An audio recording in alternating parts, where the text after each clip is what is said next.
EP. The Trinamool Congress on Friday criticised other political parties for not flagging the issues pertinent to Meghalaya in Parliament.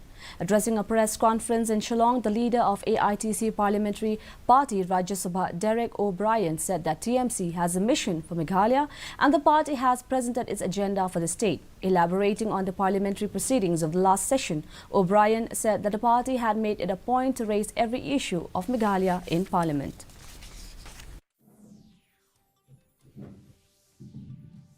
Yes, after that compilation of Parliament is a platform. Parliament is a platform to raise issues and keep those issues in the public domain. Otherwise, if issues, it's the same way where media also is a great pillar to amplify and keep issues in the public domain. Meghalaya